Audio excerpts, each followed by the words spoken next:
What's up, everybody? Welcome into Tom Curran's Patriots Talk podcast. We got a bonus pod today. We got Tyler Warren is going to join us, and we're going to chase Tyler Warren with a conversation that Phil had earlier this offseason with Ashton Jeanty from Boise State. Ashton Jeanty is a running back, Warren a tight end. Both of these guys could be the fourth or fifth best players in this draft, according to more than a few big boards. So if we're talking best player available, and Cam Ward, Travis Hunter, and Abdul Carter go 1, 2, 3 in whatever order, who's the next best player in college football? Could be Tyler Warren. He had 104 catches for 1,233, 8 touchdowns, also lines up as a Wildcat quarterback at times at 6'6", 257. He'll run downhill on you and right through your face. Meanwhile, Ashton Jeanty, you'll hear in the Phil conversation, by far the best and most promising back in this class. Patriots are going to be in the market for a running back. And when I look at the tight end position, I've mentioned this a dozen times now. Yes, they have Hunter Henry and Austin Hooper, and that room might be one of the best on their entire roster. They're probably more stocked at tight end than anywhere. It's a capable group, but they're both 31 years old.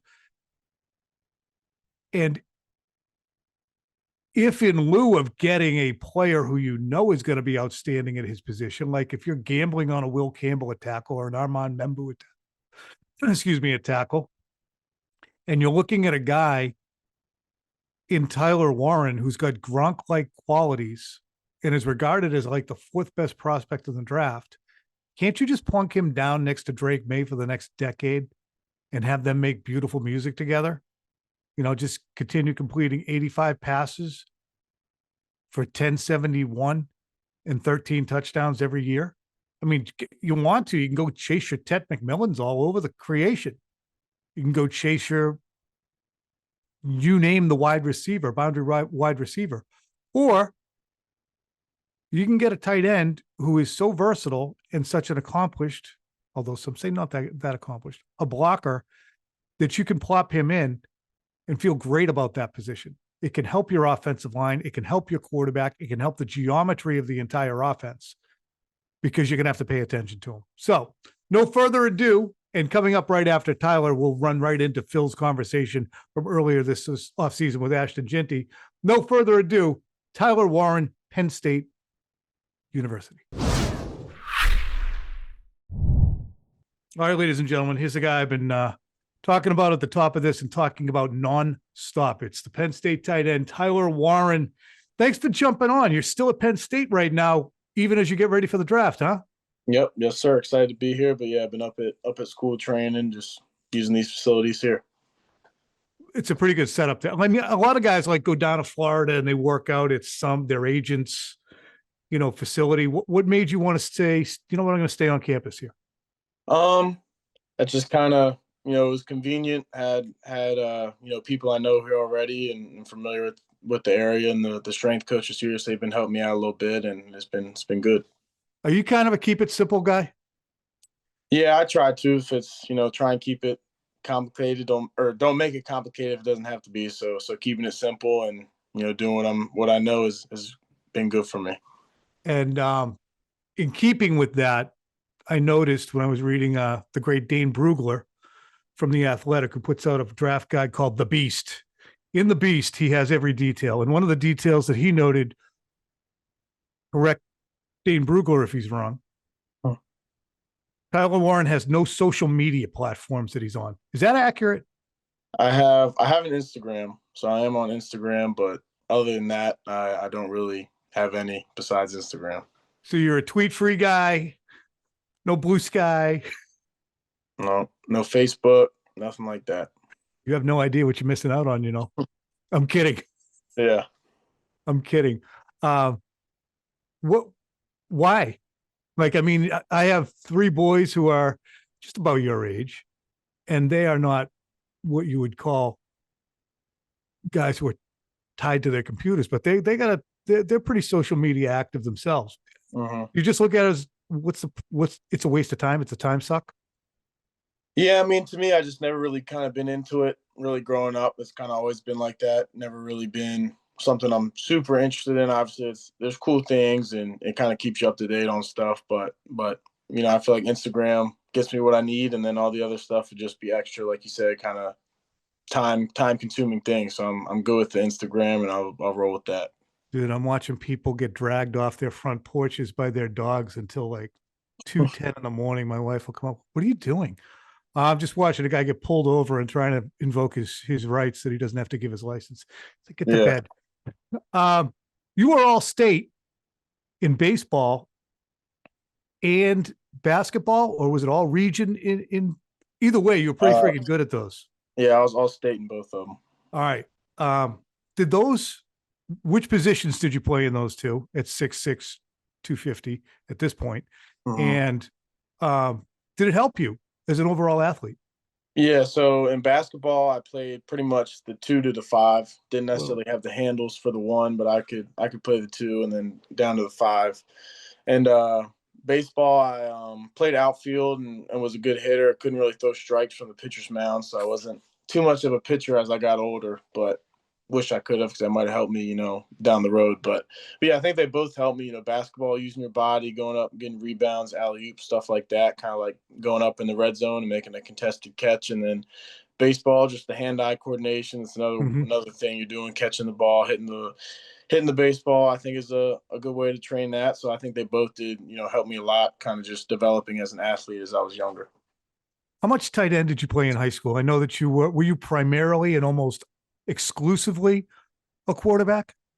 Yeah, so I was pretty much all quarterback. I was committed to Virginia Tech my sophomore year as a quarterback, and then sent out some basketball film my junior year. Then started getting a few tight end looks. I didn't have a bunch of offers. I had like 9 probably, and then tight end got in the mix after I sent out the basketball film.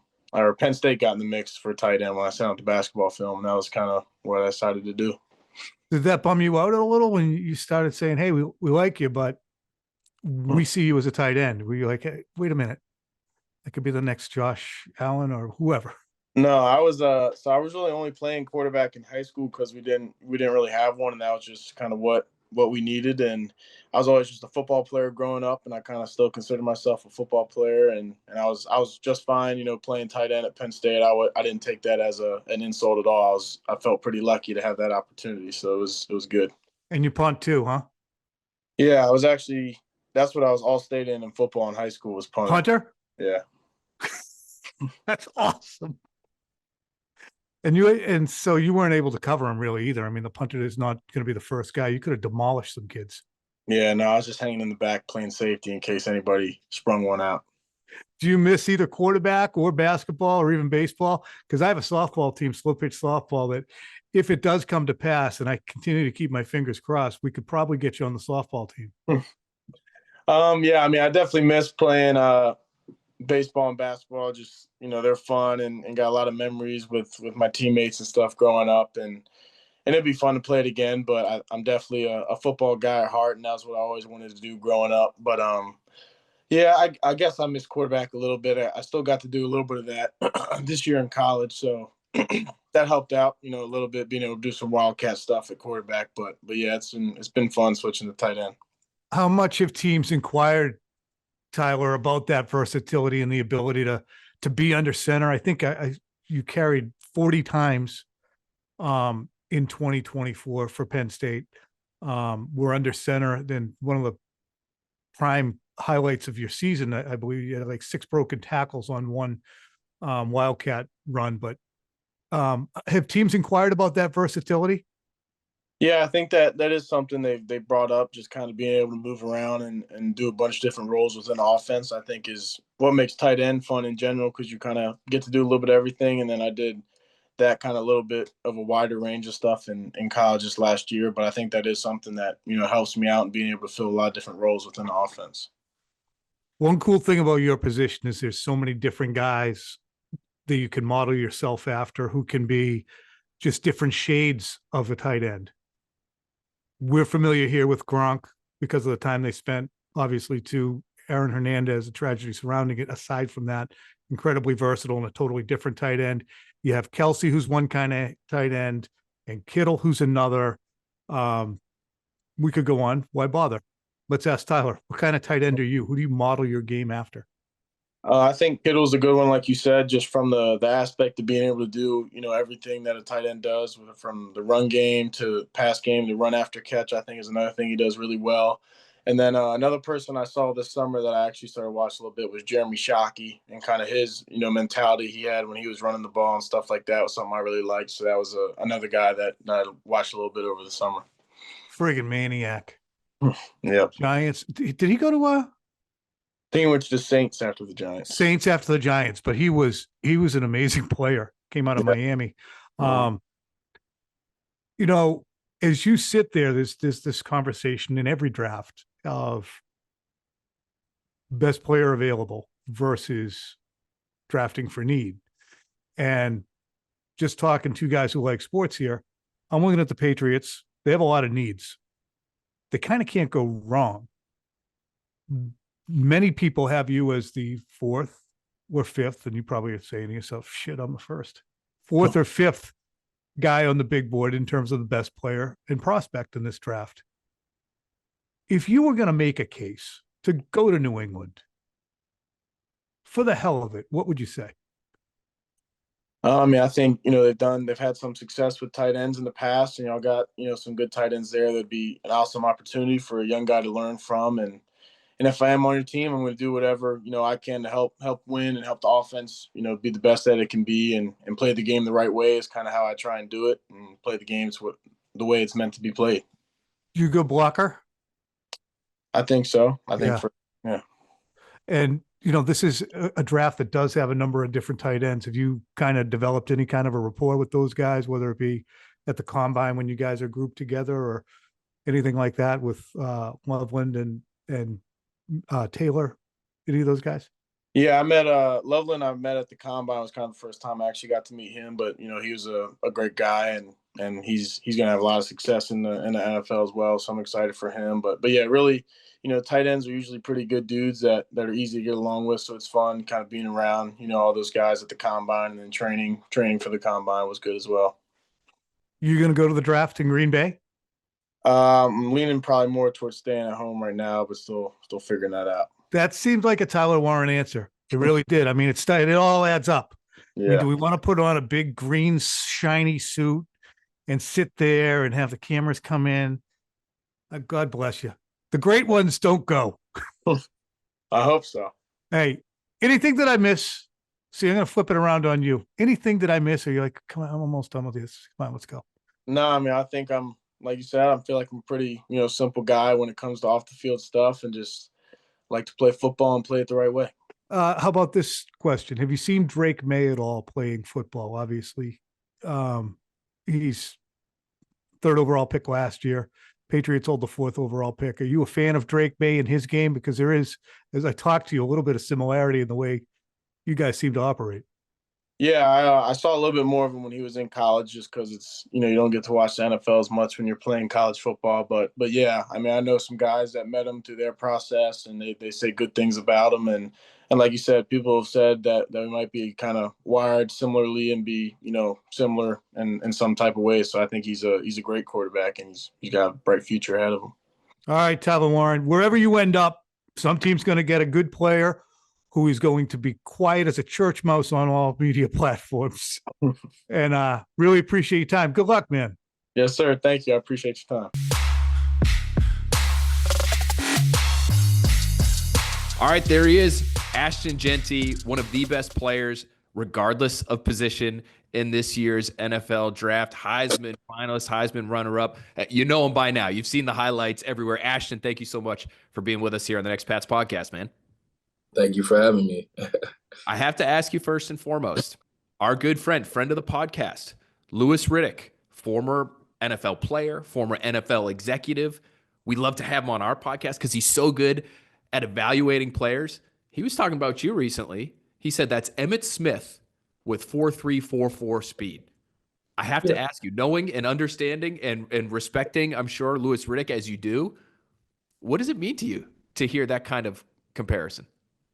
Yeah, I mean, it means a lot, for sure. Emmitt Smith being a legend of the game, legend of the Cowboys.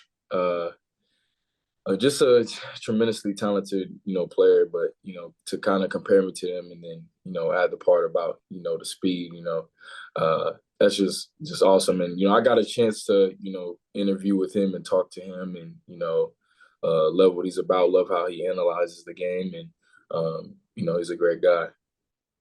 Well, it's my understanding, grew up a Cowboys fan. You're from the area. You played at their practice facility. I think it was your high school games. Is that right? So, Yeah. so you're very well acquainted with what Emmitt Smith means, even if he's a little bit before your time. I don't know if you would remember necessarily him during his playing days, but is there anybody that you idolize? Maybe it was Emmitt Smith, but maybe there's somebody of a little different generation that you idolize. Can you tell us, Ashton, who maybe your biggest influence has been as a running back? Maybe somebody you tried to mold your style after. Yeah, I think, it's been a lot, honestly.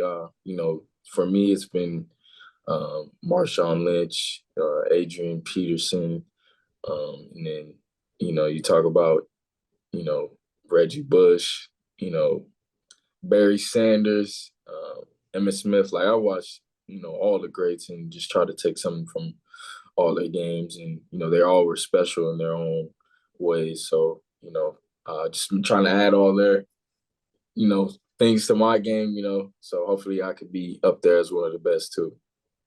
All special in their own right, all very different in terms of how they made people miss, Ashton. And that obviously was such a huge part of your game, was being able to create yards on your own, create yards after contact. And so, Marshawn Smith is running over people. Reggie Bush is juking people, spinning off of people. And we've seen you do it in every way, hurdling guys, right? Stiff arming guys. So I have to ask you, having as much experience as you do in this area, what would you say is your preferred method of embarrassing a potential tackler? Oh, that's tough. I would say, I think from like just a mental standpoint, right, to have that mental advantage over your opponent is just running them over, like, because you do that and, the crowd's like, ooh, and, they're just not going to come, they're not going to come and try to attack you the same after that. And then that's when really it sets you up to, make a guy miss or, stiff arm them because they're going to hesitate. But I would definitely say running somebody over. But sometimes, you feel it a little bit on the shoulders, man.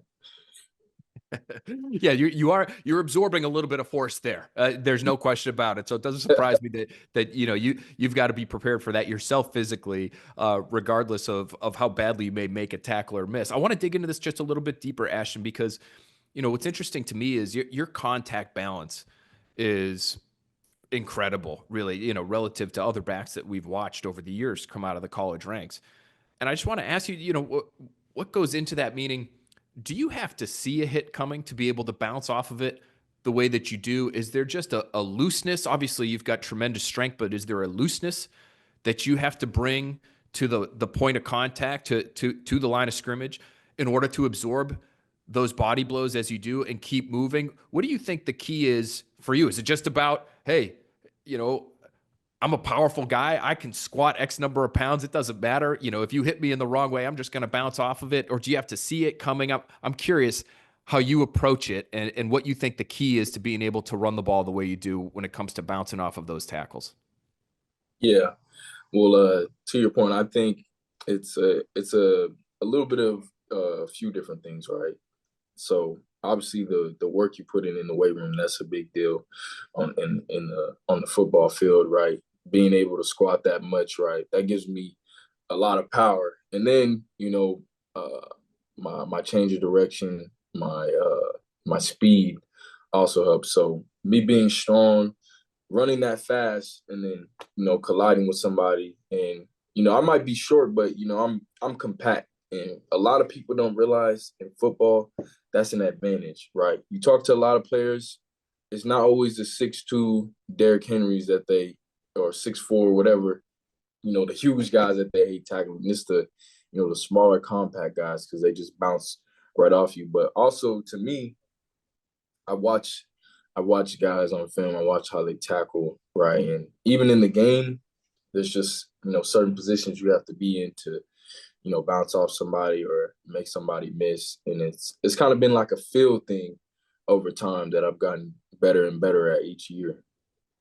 Well, you're right. You don't have to be 6'2", 250 pounds to be able to run over people. That's clear. I mean, whether you're talking about Emmitt Smith or another name that you mentioned, Barry Sanders, you're chasing his records at the college level, and he obviously was able to do it in a smaller frame, but was such a powerful guy, and his squat numbers were kind of legendary. I got to ask you, like, what are we talking when we're talking numbers here? What kind of poundage are we talking when you're talking about your squat? Is that your favorite lift, and what are we doing in the weight room these days, Ashton?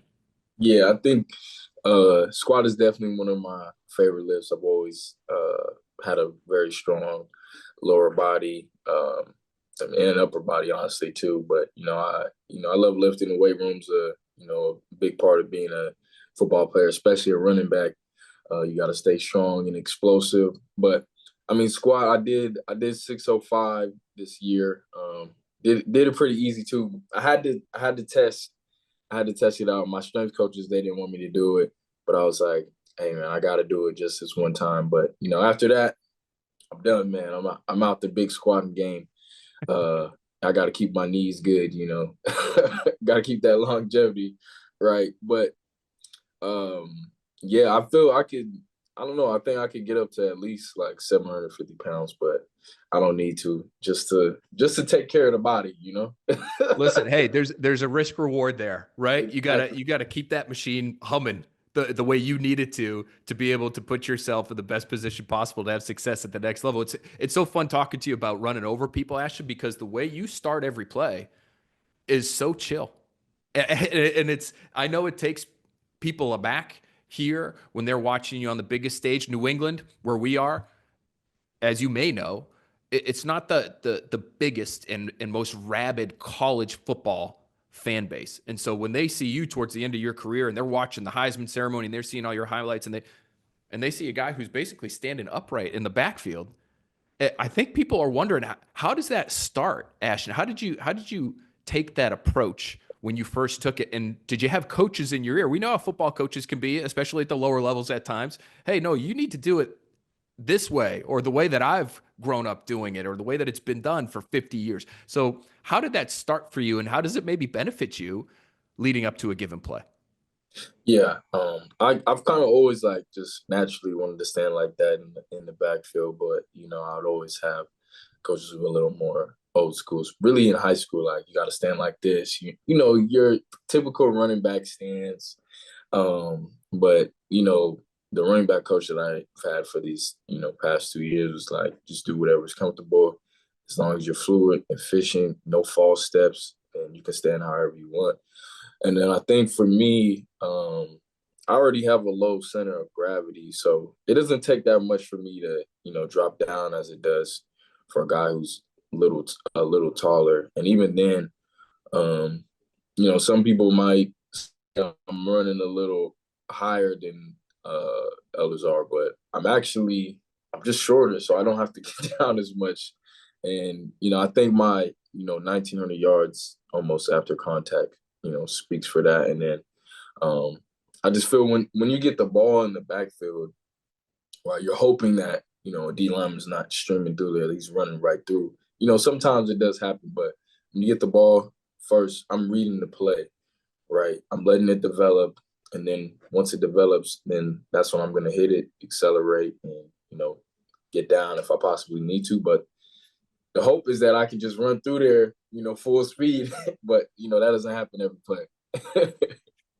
Well, the contrast is great, right? I mean, you've got this guy who just he looks so relaxed. You look so at ease before the play starts. And then once you get the football, you're snatching souls, Ashton. So it's there's the yin and the yang there, which is really fun to watch. The last thing I wanted to ask you before we get into your partnership with Sax Underwear, which seems really cool, and obviously, let me just say, it takes a real confident man to be a Sax Underwear or any underwear kind of spokesperson or model. So we're going to get to that, but you are on the precipice of a dream here, right, Ashton? And for somebody who's had as much success as you, I think it is important to highlight to people that are listening to this or watching this, maybe even especially younger people, that it's not always easy for even somebody like you. And so I'm curious, was there ever a moment where you weren't sure this was going to happen the way it's about to happen for you, and for you to about to be somebody who's able to realize their dream? Can you tell us that moment if there was one? Yeah, I think for me it was in my sophomore year. I think it was about week 7 or week 8. We're playing Wyoming, and I actually got hurt. Got hit in the knee, sustained a knee injury, right? And I was out for a few weeks, and we actually weren't doing too well. We had lost a game that we should have won, right? And your hopes and dreams of going to the championship, being a conference championship, like that was gone, right? And then rumors of my head coach being fired, and then the transfer portal and all that, like coaches will be quick to be gone. The whole program will quick to be out of there, right, if they don't bring the right person in. So I really just, I call it dark days, I really didn't know what was going on. It felt dark, I couldn't see the light, but, I needed that. And sometimes a lot of players need that, you have that moment, but if you can come out of it, you can see the light, even in the darkness, that'll bring you to where you need to be. You just have to have faith in it. Yeah, you had that moment, and then the rest is history. Yeah, you're staying at Boise, which I think surprised a lot of people, but you put together this storybook ending to your college career, and now you're about to be drafted, in my opinion, very highly in this coming NFL draft. Really looking forward to see how you handle the rest of the process, Ashton. Before we let you go, tell us about this partnership with Saks. How did this come about? Man, just thinking about it, I've been making plays on the field and, changing the game, leaving it better than I found it. But, Saks on the underwear side, they're doing the same thing, changing the game, making better quality underwear, than the rest. And, I just wanted to be a part of that. And, shout out to Max Crosby, as bringing me in as another ambassador, watching him doing what he does and, obviously modeling too, gave me all the more, confidence. And, I've been rocking them for the past few months. They're super comfortable. I'm saying? I wore them at the Heisman ceremony. I'm wearing some right now. I keep some Saks on me, You have to. And listen, I would imagine you're going to be wearing some on draft night as well. I mean, listen, you've established this relationship with Saks. They got to be close to you in all these important moments in your life now moving forward. Yeah, most definitely. It's been a great partnership, so we got to keep that going. There you go. Well, Ashton Jeanty, thank you so much for spending some time with us here on Next Pats, man. Great to hear more about your story, about your approach to your position, and we wish you the best of luck. It'll be an exciting few months to track you as we get to the combine and to draft day itself and everything that comes with that. Enjoy the process, and we can't wait to see where you end up in the spring, man. Yeah, thank you so much.